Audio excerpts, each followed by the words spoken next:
നമസ്കാരം. രേണുസുധിയെ മറക്കാത്തവരായി ആരുമുണ്ടാവില്ല. നമ്മുടെ ബിഗ് ബോസിലെ പ്രധാന താരമായിരുന്നു രേണുസുധി. ബിഗ് ബോസ് കൊണ്ട് നേട്ടം മാത്രമെന്ന് രേണുസുധി. സാമ്പത്തിക മെച്ചവും വിദേശ പരിപാടികൾ, എനിക്ക് സ്വന്തമായ വീട് എന്ന് രേണുസുധി സൂചിപ്പിക്കുന്നു. ബിഗ് ബോസ് ഷോ തനിക്ക് വലിയ സമ്മാനങ്ങൾ അല്ലെങ്കിൽ നേട്ടങ്ങൾ നൽകിയെന്നാണ് രേണുസുധി പറഞ്ഞത്. പുറത്തു പോയെങ്കിലും ഷോയിലൂടെ ലഭിച്ച പ്രശസ്തി കാരണം വിദേശത്ത് ഉദ്ഘാടനങ്ങൾക്കും പ്രമോഷനുകൾക്കും അവസരം ലഭിക്കുന്നു. സാമ്പത്തികമായി മെച്ചപ്പെട്ടെന്നും രേണുസുധി വെളിപ്പെടുത്തി.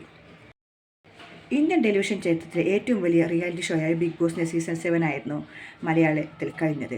ഷോയിലൂടെ പലരും ശ്രദ്ധിക്കപ്പെട്ടെങ്കിലും ജീവിതം മാറി മറിഞ്ഞത് നമ്മുടെ സ്വന്തം രേണുസുധിക്കായിരുന്നു. പ്രൊഡിക്ഷൻ ലിസ്റ്റ് മുതൽ രേണു ഷോയിൽ കാണുമെന്ന് വിലയിരുത്തൽ ഉണ്ടായിരുന്നു. ഒടുവിൽ ഷോയിലെത്തിയ രേണുവിന് മികച്ച ജനപിന്തുണയും ലഭിച്ചു. എന്നാൽ അധികനാൾ നിൽക്കാനാവാതെ സ്വയം ഷോയിൽ നിന്ന് രേണുവിന് പുറത്തു പോകേണ്ടി വന്നിരുന്നു. ഷോയിൽ നിന്നും പുറത്തായതിന് പിന്നാലെ തൻ്റെ അഭിനയ ജീവിതവുമായി മുന്നോട്ട് പോയ രേണു ഇപ്പോൾ വിദേശ യാത്രകളിലാണ്, തിരക്കുകളിലാണ്. ഉദ്ഘാടനങ്ങൾക്കായാണ് പ്രധാനമായും പോകുന്നത്. ഒരുപക്ഷെ ഈ സീസണിൽ ഏറ്റവും കൂടുതൽ മെച്ചമുണ്ടായത് രേണുസുധിക്കാണെന്ന് പറയേണ്ടിയിരിക്കുന്നു. ബിഗ് ബോസ് ഷോ കൊണ്ട് നല്ലത് മാത്രമേ സംഭവിച്ചിട്ടുള്ളൂ എന്ന് പറയുകയാണ് രേണുസുധി ഇപ്പോൾ. ഏഷ്യാനെറ്റ് ന്യൂസ് ഓൺലൈനോട് ആയിരുന്നു അവരുടെ പ്രതികരണം.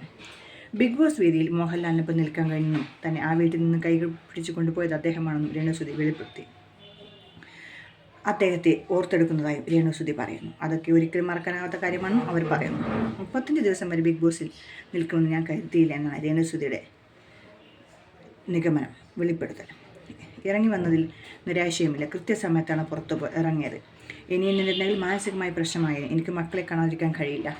ബിഗ് ബോസ് കൊണ്ട് നേട്ടങ്ങൾ മാത്രമേ സംഭവിച്ചിട്ടുള്ളൂ. ദുബായ് കാണാൻ കഴിയുമെന്ന് ഒരിക്കലും കരുതിയില്ല. ഇപ്പോൾ ദുബായ്, ബഹ്റൈനിലൊക്കെ പ്രമോഷനുകൾക്കും ഉദ്ഘാടനങ്ങൾക്കും പോയിട്ടുണ്ട്. ഇതെല്ലാം ബിഗ് ബോസ് താരം എന്ന നിലയിൽ ആണെന്ന് ഞാൻ വിശ്വസിക്കുന്നു. ഒരു കാലത്ത് 500 രൂപയ്ക്ക് വരെ കൈ നീട്ടുന്ന അവസ്ഥയുണ്ടായിട്ടുണ്ട്. ഇപ്പോഴോ ആ സാഹചര്യം ഇല്ല. ഒരു വീഡിയോ വയ്ക്കണമെന്നതായിരുന്നു ലക്ഷ്യം, അതാണ് സ്വപ്നം എന്നാണ് രേണുസുധിയുടെ വാക്കുകൾ. അങ്ങനെ രേണുസുധി കുതിച്ചുയരുകയാണ് മക്കളെ, കുതിച്ചു ഉയരുകയാണ്. രേണുസുധി ഫ്ലവർ അല്ല, ഫയറാണ് എന്ന് പറഞ്ഞ ആ വാക്കിലാണ് ഇപ്പോൾ എല്ലാവരും പ്രാധാന്യം കൊടുക്കുന്നത്. രേണുസുധി ഫയർ പോലെ ഇങ്ങനെ കത്തിപ്പടരുകയാണ് എല്ലാ പ്രേക്ഷകരുടെയും മനസ്സിലേക്ക്. ഒപ്പത്തിൽ ഫ്ലവറായി ജീവിതം മുന്നോട്ട് പോകട്ടെ എന്ന് നമുക്ക് ആശംസിക്കാം. Thank you.